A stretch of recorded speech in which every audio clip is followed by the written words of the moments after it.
So I want to know, how can you come here and tell me there's no such thing as white privilege and no such thing as racism? Easily. There's no such thing as white privilege or racism. So well, there's racism, but it's not institutional. I mean, so are you saying the judge was wrong? Of course. I mean, judges could be wrong all the time without specific knowledge of what you're talking about with that. But here's the most obvious way I could debunk what you're saying, which is you assume Jan Brewer signed it because she hates Latino people. Is that right?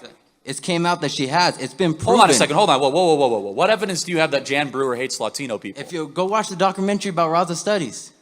What? It's been go watch the documentary called Raza Studies. It's about Mexican American studies. La Raza Studies? Raza Studies. Okay. Well, yeah, not exactly well versed in that, but What's wrong with that? I'm not saying there's anything wrong with it. It sounds interesting. But I suppose the question is, would there be another explanation for Jan Brewer doing that, or are you going to blame? She signed another law called SB 1070. So what about SB 1070? What's wrong? Do you know what SB 1070 is? Tell me what it is. It's basically a law for an officer to pull me over and ask for my papers when I've never even been to Mexico. Okay, well, I think people should be asked for their papers regardless of the skin color. Okay, so then we go. Here's white privilege. Why is that white privilege? Okay, here we go. How's that white privilege? Here we go. Who are they going to ask for their papers, me or you? I get asked for papers all the time when I get don't. pulled over. Yeah, I can show you my pile of driver's tickets. Do you get asked to prove that you're a citizen of the United States? Hold on a second. First of all, I get asked for my driver's license all the time when I get pulled over. In fact, every time I get pulled over, I get asked for my driver's license, okay? So, but here's the one thing. Hold on. Do you really think that you're being pulled over just because of the color of your skin? Dude, it's happened many times. Hey, guess what? I get pulled over too. You're never gonna know it because you don't look like me, man. Wait, hold on. You're never gonna have to know my struggles. Wait, I mean, this is the problem. I'm just going to give you a piece of advice. Honestly, you complimented me and Candace Owens. You're looking at the world as a victim. Okay? You're looking at the world as if there's systemic racism and the evil white man that's trying to crush you. It's a lie. It's a lie that is designed to keep you down. It's a lie that is designed to try and disempower you.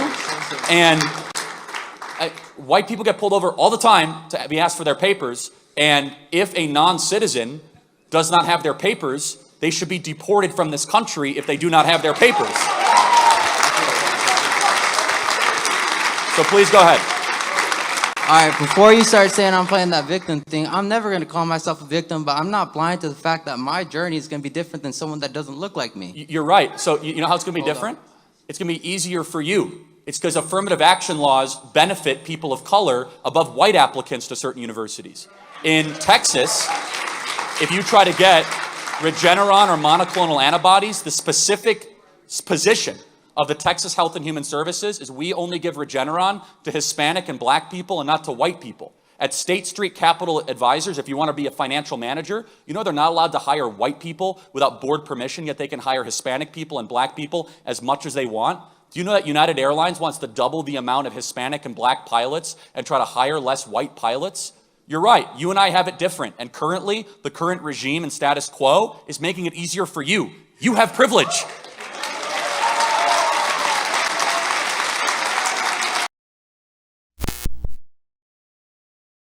This is Charlie Kirk, founder and CEO of Turning Point USA. If you liked this video, be sure to subscribe to our YouTube channel at Turning Point USA.